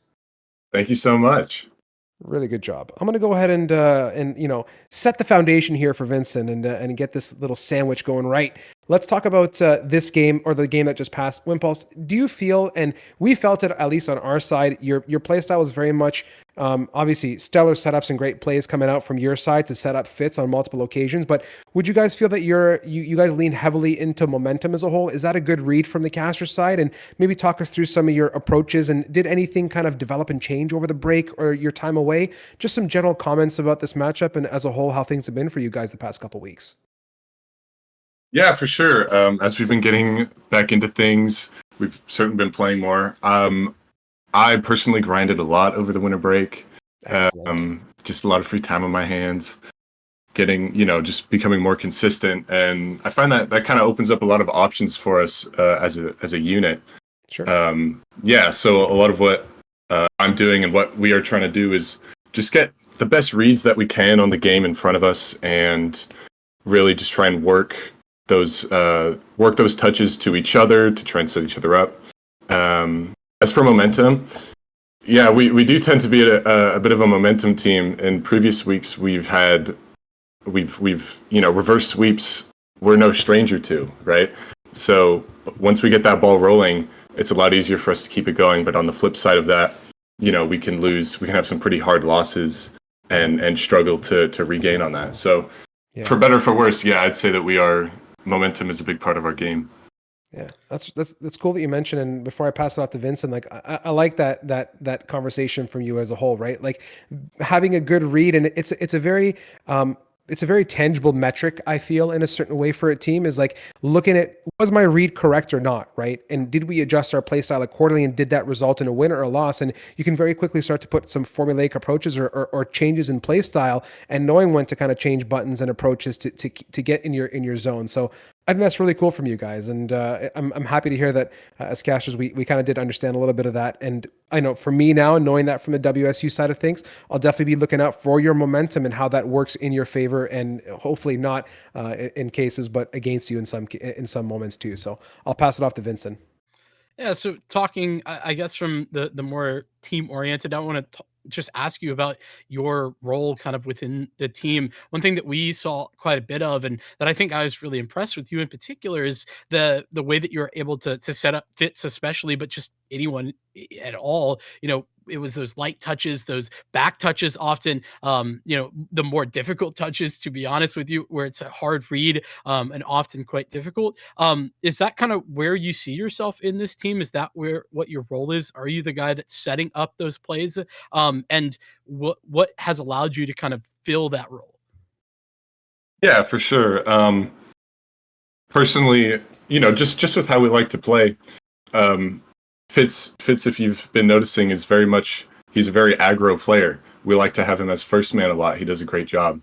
And so where I kind of fit in with my role there is I like to be very intentional with my touches, right? So every touch that I try and make, I'm trying to either follow that up or it's directly to my teammate. And what makes that especially deadly in a lot of scenarios is cases where your opponent is just sitting in net, right? And they're expecting some sort of shot from you. Just take a little dish out to the side, and it gives your teammate a much more deadly opportunity to sort of put that one away. So those two things sort of combining there really makes that's been a big part of how we try and attack and how we approach certain teams on offense. And that really worked out well for us in this series. That it did. Zooming back out a little bit, just want to talk about where you guys are right now. I think that moves you up to 6-3, if I'm not mistaken, on the season. If if that continues, like where do you see this Washington State squad? Like where do you guys see yourself in the final the final rosters? Are you guys here to make the play all the way? Do you guys see yourself as able to kind of make it to that championship? Yeah, we're here to win, you know? Just pretty much plain and simple. We're here to be number one. We're not really going to be satisfied if we don't, with anything else. We can be satisfied with the amount of effort that we put in, of course. But as far as like results wise, it's like if you're not playing to win, what are you really doing? So we got a lot of confidence in ourselves. We know that we can compete with the best of the best in this league, and that's sort of we've got our eyes on the prize here. And so, yeah. That's awesome. By the way, I just want to say, like, you gave the most perfect, well-rounded, political, amazing answer. And I mean, from my side, I'm just smiling because I'm like, that's exactly how I would have answered that question too. Like, we're here, we're in it for the biscuit, and I wish you guys the absolute best here, Wimpulse. You guys played a great series. Congratulations again to you and the team. Stellar performance, and it looks like that time that you guys have been putting in yourself, especially as you pointed out, is definitely paying off. And hope it works out for you. Before I let you go, though, as per the EGF norm, any shout outs or anything you want to share here with us for our first interview of 2024? Yep. Shout out to our manager, Molly. Shout out to our coach, Josh. Shout out to Hops. Shout out to everybody that has put in work into making this team what it is right now. It means a lot to us, and we're just glad to have this opportunity to play. So Thank you guys. Awesome. I mean, and it starts with yourself, Wimpulse, and your team and everyone else. So great effort. Congrats again. Vincent, I think that's going to wrap us up for this series at least. Let's go ahead and send everyone back to a quick break and make up for that 2-minute 33 jump that we had on you guys before. Go ahead and get settled back in. There's 2 more best of 5 series around the corner. Don't go too far.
All right, everybody, welcome back. The festivities continue. I'm all bundled up. Things are getting a little bit chilly here down in the land of Canada. I'm not casting from the outside. I'm in my basement, so bear with me here. But alas, let's continue ahead on here. Vincent, it's going to be the third series of the evening. We're switching gears. It's going to be University of Southern California, the Trojans, up against Howard University, the Bisons. I am super pumped for this one. Two notable teams. Let's talk about these head-to-heads a little bit. Yeah, I mean, listen, I feel like this has been a season of two halves for USC. Like they've been in position to succeed time and time again. And at the beginning of the season, I mean, they came out swinging. Unfortunately, they ended out the fall semester with 3 back-to-back losses to some good teams. Albeit, I'm not saying that those were bad teams by any means, but it was a little bit of a rough way to end it. So I'm looking forward to seeing if these Trojans can step back up and show what they have to offer in the new year. Now, swapping over to Howard, you know how I like to do things, Strive. I don't like to play around. I like to tell it how it is. Say it how it is. It's not been a good season. It's been a bad one here for Howard University, unfortunately. They have yet to win a series, and they're short on game wins as well. So, yeah, new year, new Bison. That's what I'm looking to see. Facts. New year, a nice, pretty winning Bison is what we'd like to see. Let's talk about these rosters real quickly. For the side of Southern California, we have VTR, Vista, and Fajpaj.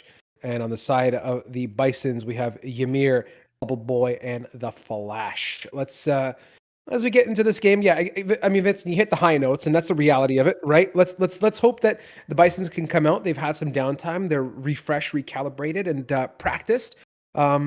This is a big moment for them, and a big moment for us to witness, hopefully, as this match goes underway. For Southern California, this should be more or less status quo. Let's be quite frank with each other here, right? They're walking in with a clear mindset. They have some momentum behind them, some wind in their sails from the previous matches, so I'm sure they're going to be happy and A-okay for the most part. Well, I think that win needs to pick up, right? 3 losses to end out the fall semester, not ideal for USC, but it's brand new, getting right back into it. It's springtime, and it's Fajpaj who's starting this thing out swinging. Oh my goodness, 6 seconds in. What a setup, by the way, off that left post there for Fajpaj. Right in the center, laser beam of a shot there. Nice, simple, clean, cool, calm, and collected. How many more C's can I come up with? Catch us here on the next episode of EGF. Coming in now off that quick little goal. Howard University, Ymir off the side wall. Great ball control, choosing the low post. Going to bounce on over. That's a bip and a bop for the side of the Bisons. Yeah, I mean, hey, answering back immediately. These Bison are ready to play, and yeah, great work from Ymir. Getting the 3rd touch, by the way. Yeah, that was low-key sick, dude. Yeah, I didn't realize in real time how sick that was until I saw the replay. That was incredible. So clean. I mean, great ball control from Ymir as well. Great start for both these teams. Ymir off that right post gets a nice little touch, albeit scary territory. That's what you get when you're up close and personal, and there's USC up in your forehead. Ymir had a good touch. It just was the wrong way, and Vista was able to take the best of it, and Fajpaj, a little bit of a bip and a bop, ended up picking the left side of the net. Bit of a shake and bake for Howard. You like to see it on the board. Really, really quick initial pokes both ways. Yeah, Ymir was committed to going to the right-hand side, and Fajpaj just waited long enough for that commitment to be fatal. But regardless, Howard, if they're going to be answering back this quickly, I am excited. We've had some incredibly high-scoring games in that first series, and I got to be honest, I'm ready to go back to that. I mean, Vincent, who doesn't like high-scoring games? They're just electric, so fun and vibrant. This is a nice touch from Vista, by the way. Had a little bit too much haste behind it and crossed the net, but it's still in relatively good control here. VTR takes a look at it. Vista, booping and bopping. That almost went a little bit sideways, and let's see where we land as the ball goes off to the right corner. It's going to be VTR. Nice little touch. Oh, my goodness me. Crossbar down is no bueno. Yeah, playing the 4th man, the crossbar right there. Well defended by said 4th man for the Bison, but on the other side of things, Bubble Boy going to keep it low. No need to get up in the air, but unfortunately, that will be the end of the attack. USC, the counterpunch, Ymir back in time. Ymir now, nice little slider. Sends it off. Bubble Boy at midfield. Looks to receive. A little bit late to it. Oh, that was dangerous. Patch had a great look at it. And by the skin of their teeth, they hold on for the time being. And that'll do it. About to cross that 3-minute mark here. As crazy as that sounds, I feel like we just started. But USC going to counter punch. And with that, get back into things. Flash taking a touch momentarily, but that's going to be cut out right to midfield where Fashbash has an opportunity. Nice touch to VTR. Ooh, what a shot. You talked of laser beams. That one went pew-pew. I mean, this is Rocket League, not Laser Quest. Look at VTR here. Why does the name VTR just seem like an absolute laser beam of a name to begin with? For some reason, it just rings a really nice bell. Great shot there from USC. Let's see how Howard comes out now. Flash to the right side. And getting met for a follow-up touch. A bit of a hodgepodge of things happening there, but it's all okay. The ball's still in motion. Goes right towards net. Good positioning there from the Bisons. Vista off to the corner. A little bit high and just goes over the heads of VTR. Patch coming in for the cleanup crew. The janitors are in full session. The laser beams are out. Everyone is absolutely mopping up these goals for USC. 4-1 lead now for Southern California. Yeah, these Trojans, it's been pretty easy. Listen, as many goals as we've seen in such a short time, it feels like these openings, well, USC are just finding them time and time again, and it's been Fashbash who's done the most of those. In fact, consistently putting together those shots. I think he's got them all. Sans that one from VTR just a few moments ago.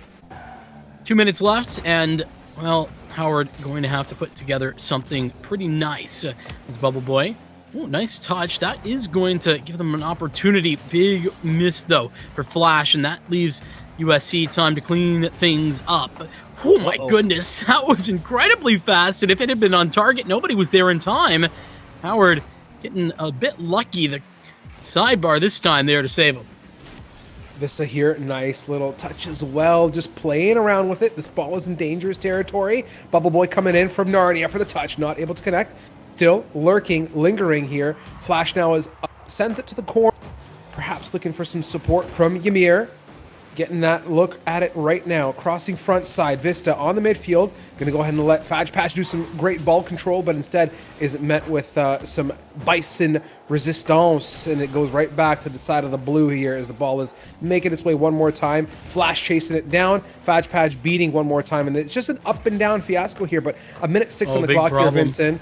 Yeah, this is no bueno. Three goal deficit to close off with not a lot of time to do so. Yeah, and there's just a lot of really aggressive commitments here for Howard as well. They know that time's starting to tick and goals need to get scored. All of these things, just the back of their mind, trying desperately to make that happen. A little bit of a 50 victory. That's, well, only going to be temporary. As Fashbash takes out Flash. In the meantime, continuing forward are the Trojans. They're going to put that ball right in front of the net. Big victory there for Vista as winning the 50 there in midfield. All still loose, still out in the open, and USC still haven't officially lost control until now, where they finally do find themselves on the back foot, only temporarily. Yeah, I will say, though, it doesn't feel like the Bisons were giving up too much space, but there has been a lot of Trojan beats, I'll say, in the sense of USC getting to that ball just a little bit quicker, getting a bit of more value-add touch. A couple throwaways from the Bisons here and there haven't been anything too monumental. It's just been the conversion for USC has been, I think, a little bit better. I'm curious what the stat board is going to say, though, once we hit this this ball hits the ground here. The Bisons might want to get one for the road, but how did they fare in the grand scheme of shots on net is the question for me. Yeah, I don't feel like we saw quite as many as I would have liked to, considering the amount of openings and opportunities that there were there. And yeah, I mean, total shots wise, it's pretty menial. 4 of them for Howard University. USC up at what, 13 if my quick maths are correct. So realistically, offensive differences there that we saw. USC taking control and maintaining that control. The first 6 seconds, there was a goal scored, and I feel like that does sort of tell the story of that aggression. Yeah, certainly so. And I mean, for the Trojans coming off the win in the way that they did, it felt like everything was just a-okay for them. Nobody was concerned about anything at all. Everything felt cool, calm, collected, really well-placed goals. Things were laser beaming. We were throwing in some nice little, bits of spice here and there. I like what I saw out of the Trojan side. However, that early goal that came out of the Bisons, I was like, wait a minute, hold on, let's just backtrack. This is hot. Like they came in swinging, and then it kind of fell off. And I never really understood that about the Bisons. Even last year in 2023, I felt the same. I felt like they were a strong team. They just have a difficult time being consistent, if that makes sense. Well, consistency is a big part of the game of Rocket League, and right now, we're going to need to tap into that here and now. Bubble Boy is the one to start this feed. It's now a chance that will expire. USC taking the charge right back over. That's right in front of the net. Missed opportunity. Goes out wide. It's going to go right back in front of the net before getting cleared away. As Fashpaj hoping for the second chance. He's not even going to need to. VTR awful close on the side of that post. Doesn't quite get through as the defensive Howard stands up for now, but the pressure is still on. They still haven't gotten out of here. And VTR is helping maintain that control so Vista can just reset, pop that ball right back over to the other side. Absolutely here now. Great little connection there to Fajpaj. Ymir on the midfield side of things gets a look at it, expends a whole whack load of boost trying to beat to the ball, but ends up coming short. That's going to be a bit of a problem as well on the rotation. Now Bubble Boy also expending a fair amount to try and get to it. And all of this boost usage is leaving the Bisons kind of high and dry in terms of what they're able to work with, albeit VTR on the back side of the boost spectrum as well. Vista going for it. Hard push towards the goalpost here, playing it nicely, keeping things under check, under wraps now. Fajpaj gets a look, a boop and a bop back here. VTR still battling to clear this ball out of the corner and away from the orange side of the pitch. He's done just that. Maybe taking it all the way. There was two on the wall there to play defense. Big respect, but Vista with the assist from VTR, V to V, it's all so clean.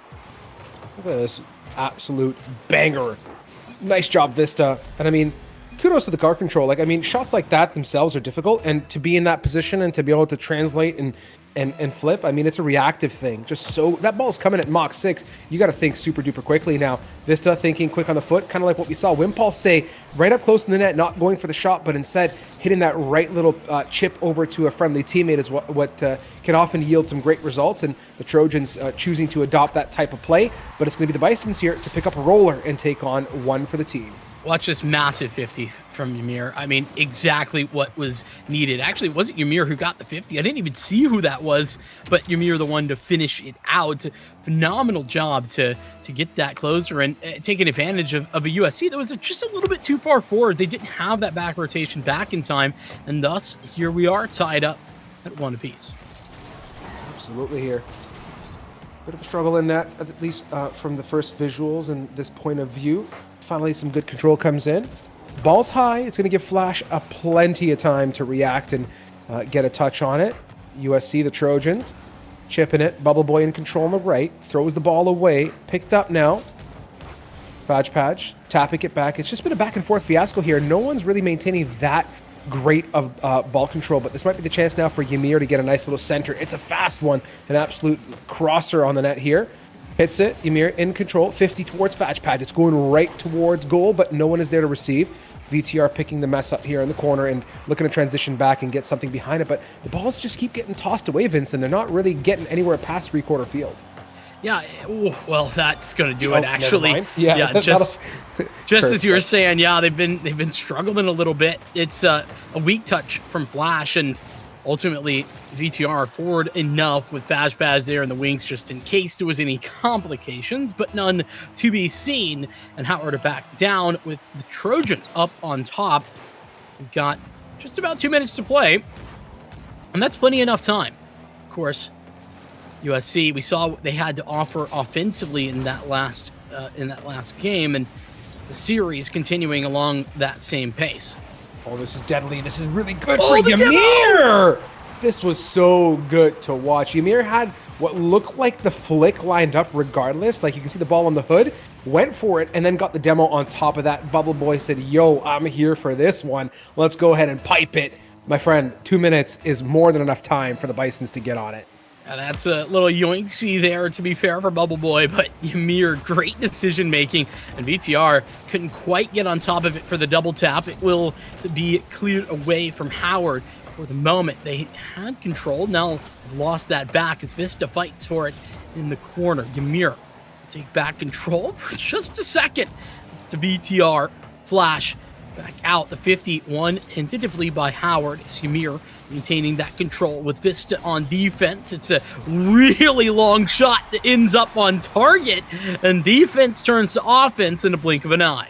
It's that quick when it comes to these clears, and this has been a type of shot that we've seen a lot of tonight, these open net hard clear opportunities, and that's where, you know, a meaningful touch towards net, regardless of the fact of whether it makes it into the net, if it's going the right way, you have a much better chance of sinking it. Duh, Strive. Like, I mean, that's a no-brainer, but you get my drift, right? Keeping that ball moving in the right direction is a huge value add, and in this case is the deliverance of a goal now. Ymir looking to pick up the pieces here as Fajpaj coming off that demo as well. Vista is in control, very well boosted. Nice little hop over the head now. Has to get by one more. Oh, great bumper! Huge bump, but no goal transition off of it. Oh, that was so beautiful, though. I loved it. I saw it. There was all the possibilities. Eyes were wide as Howard on the counterattack had a bit of a chance of their own. This could be the center ball needed. Fajpaj will miss the mark, as well as teammate VTR. Unfortunately, a couple of missed touches is what gives the chance back to Howard before Vista can be the one off the backboard. Again, the clears have been solid for Howard. The problem is UAC are on them in an instant. They are, and with the Trojans, I mean, yeah, Vista, again, absolute banger. What's been cool for the Bisons is that they're clearing it, but they're not necessarily clearing it to anybody who can maintain the ball control and pick up the piece and then look to move it further. It's just a clear into space, and that's going to give the Trojans a chance to pick it up and transition right on back. Where the Bisons can really address that is to set up a play, right? Kind of preemptively expect those clears to come out, because by golly, man, they do have great ball control, and that's what I'm talking about. It's just that synergy, that one little piece of the puzzle that's a little bit lacking. See if they can slot that piece right in where it goes. There's not a lot of time to do it, though. The time ticking, and that 150 that isn't even solidly won by USC. That really seals the deal. Zero's on the board, and it is over. USC with a second game and 2-game lead now, putting themselves into position to stop what was a losing streak to end 2023 and start the winning streak. 2024. Yeah, and they played it just darn near beautifully, man. I mean, for what the Bisons brought forward, USC was a little bit more well put together. It felt like the lackluster portions of the Bisons in terms of making some of those hard clears mean something and overall ball control was the positive light for the Trojans. They were so good at setting each other up, and they were able to really capitalize on the lackluster defense of the Bisons and work together just a little bit better, my friend. But again, it's just such a weird feeling in the depths of my stomach where I'm like, the Bisons are there.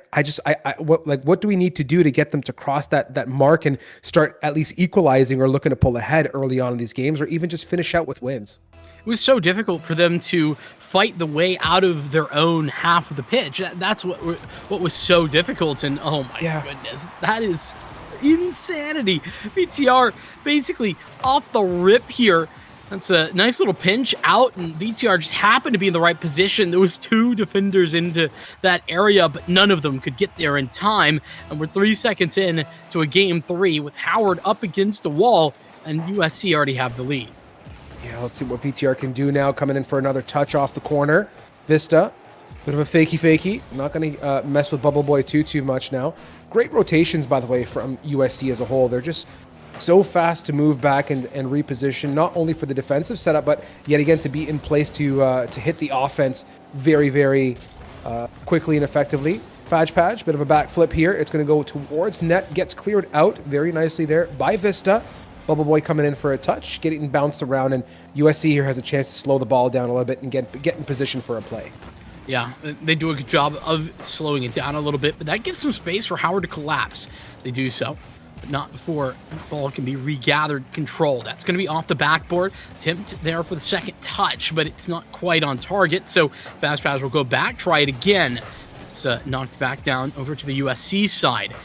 Can't get under it, and so Howard's attack continues. It's Flash, though, left to support there, back from the midfield, and Fashpash is the one to start and bring it back. Again, the aggression that we've been seeing from USC is what's helping to continue their attack consistently. Absolutely. We'll see how it goes out here with 3:39 on that clock. You can see Fashpatch doing a great job of just maintaining some presence in the play, but presence isn't going to be all that it takes. That wasn't the clear that I don't think Fashpatch really meant for that touch there. I think was looking really to get a great setup for Vista, perhaps to then clear back out, or it was an attempt to pick up the pieces for Vista. Regardless, it wasn't the right answer. The Bisons read that superbly well and made that positioning count in their favor, picking up a goal. That ties us back up. 3 minutes and 30 seconds to play. Plenty of time to do that. Ooh, well read from Vista. A valiant attempt. I'll give it to Howard, trying to make that go all the way. And this is what we sort of lacked, I think, in the first couple of games, is consistent Howard aggression and offense generated. That's starting to become less of an issue. I think that they've been able to play more aggressive at times without the biggest issues, but, well, that drop from Vista to VTR is a little bit too tough to handle.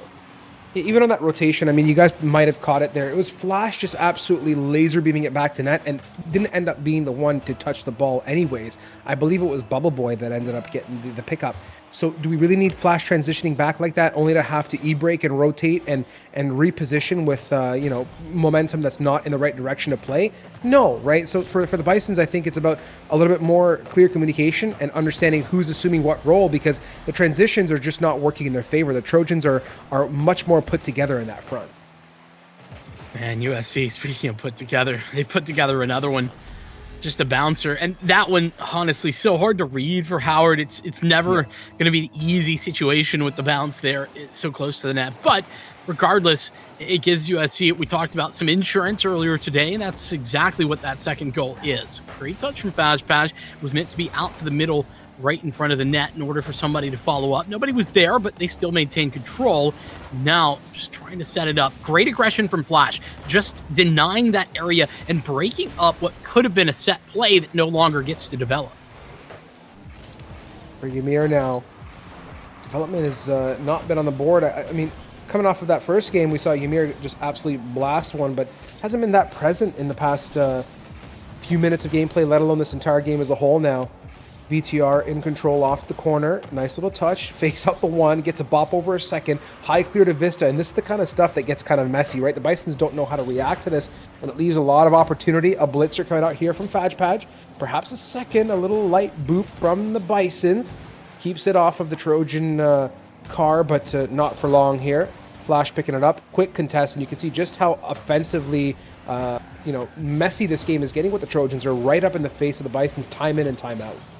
Yeah, but a lot of that is really denying Howard the chance to transition. They have been trying desperately to transition towards offense, but anytime they do so, trying to just get a pass play going, it's USC that are in their faces, that are constantly making life difficult and constantly bumping them out of the way, putting some touches onto the ball and making that so hard to actually set up the play towards the offense. As a little demo coming through, Ymir can no longer play for a moment. Vista maneuvering the defense there for the second as Fashpash asked to step up, and he will out to midfield, but nobody was there. A little bit of a miscommunication, but the clear will come through anyway, and at this point, ball control more important than anything for the Trojans. Yeah, I wasn't really that cognizant of what you're referring to when you meant from the transition side of things, Vincent, until you just explained it there. And I totally get it now, right?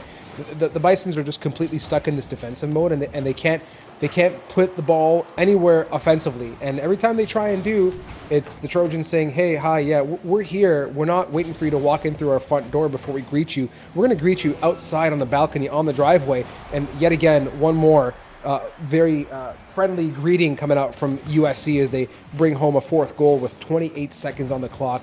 The Bisons are just getting absolutely smashed here, unfortunately. I do want to, I mean, as much as that's, a nice goal and whatnot, that's the same idea that we were just talking about, right? That continuous aggression, not giving an inch to take stock of the situation to try and get a touch on. I got to call out Flash. His decision making has been really good, even in some of these difficult times.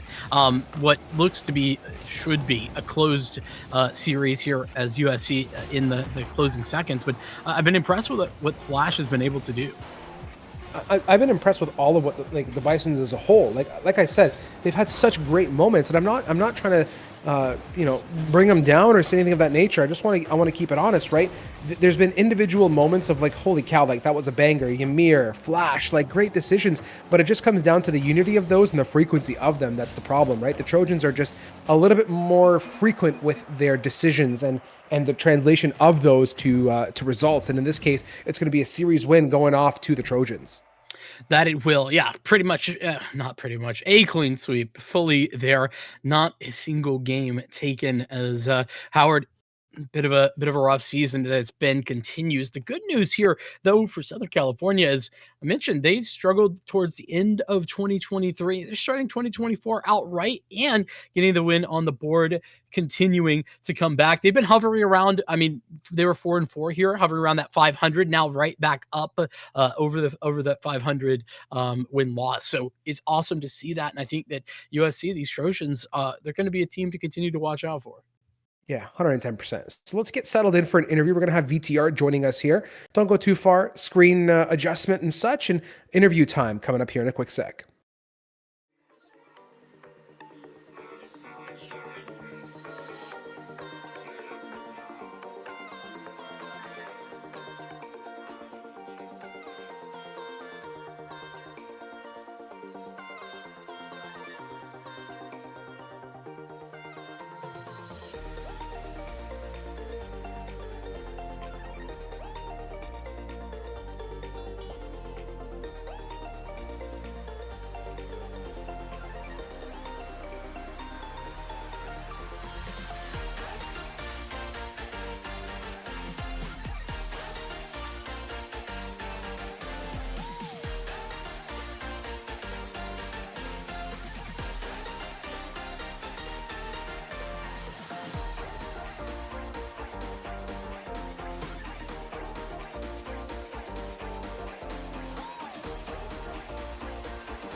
"2024, the year of inaccurate timers" here, brought to you by Strive and Vincent. Just kidding. Welcome back. Interview time here. We have VTR joining us on the desk. It's going to be an audio interview.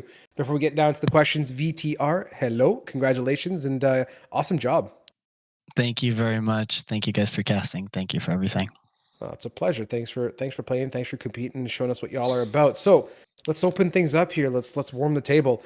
Talk me through what USC is all about, because I'm trying to build like a nice early story or kind of platform for all these teams that we're getting the chance to see and compete. What is USC's, like, I guess, overall play style? Did you guys get a chance to kind of review and refresh over the holidays, or did you guys exclusively focus on just kind of taking a break and coming in with a fresh mind? What's changed and what's new with you guys? It's a hard question. I think, well, we didn't play much, especially because we were all traveling during the break, but we are always trying to do our best. We troll sometimes and like to have fun.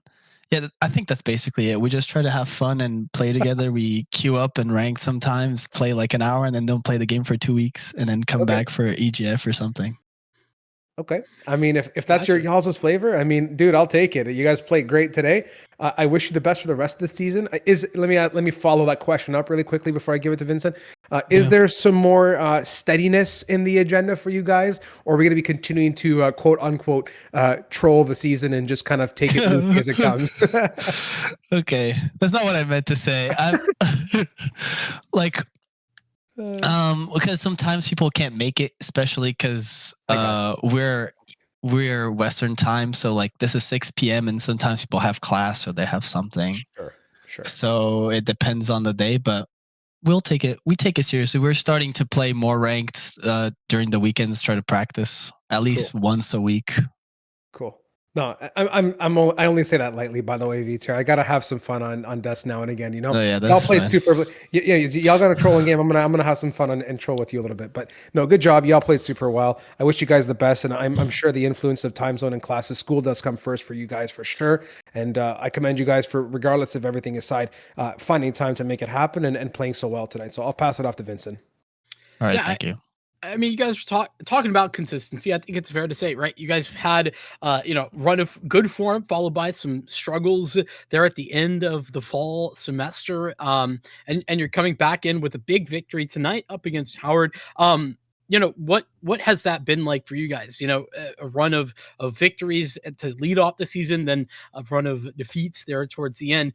How are you guys able to come in today? What was the feelings, the vibes in the team, and then what does that leave you after the victory tonight? Good question. We usually always start strong, not only in series but in tournaments in general. And then I feel like with time, especially last semester, I don't know why we stopped playing a little bit. I think we all got a little bit tired of the game. We've been playing for so long, so we didn't play so well. But now over the break, we got some new spirit. We got some new people. We're getting hyped again. So I think that's what happened today. And to kind of follow up that, I want to talk more specific about some of the things I noticed in the game. You had a bunch of like back and forth connections with Vista, you specifically. Is that something that you guys work on? Like there was a lot of good passing moments, 1-2s, that kind of stuff that you were setting each other up really effectively. Does that just kind of happen naturally, or are you guys looking for those opportunities and then doing a great job of solidifying them? Yeah, we always try to find each other. Me and Vis, especially, we play a lot of rank together because we're in the same grade. We joined the team at the same time, so we just got closer and we just started playing together. So yeah, I think that's why we pass in ranked and then we pass here just because we play a lot together. Yeah. Cool. That it's funny how things like that kind of just naturally unfold themselves, Vincent. Like you just kind of indirectly realize, and the duo is there. And for you guys, I think before I ask you for shout out to ETR, it sounds like you guys definitely know what's up this year. Like you know that you need to remain tenacious. You know that you're looking to keep your head and your mental strong. You want to keep that passion and the love for the game up throughout the season. And I think you guys play well regardless. And I mean the synergy is there as a duo, and you guys definitely in the case of a threes like we witnessed did a superb job as well. So great job. Keep your guys' heads high. And before I let you go, is there any shout outs or anything you'd like to share on desk? Thank you. Well, shout out obviously my teammates, our manager, Kath. She always sets everything up and she's super helpful. Honestly, all the past teammates we had Squid, we had Squid. everybody. Yeah, Squid is the OG. Yeah, honestly, just thank you guys. Thank you everybody for watching, for casting, for playing. I think it's a great tournament and I love playing here. Thank you, man. That's really, really, really kind of you. Best wishes to you and the team. Keep that positivity and that love that you guys have for this, and we'll look forward to seeing you for the rest of the season. To our fantastic viewers, thank you so much for joining us for the interview and for sticking with us through these 3 series. There is one more to go this evening. We're going to round us off on a strong note. Let's go ahead and send it to a quick break, get some adjustments and these 2 teams in, and we're going to come back to you for the final series of this evening. Don't go too far.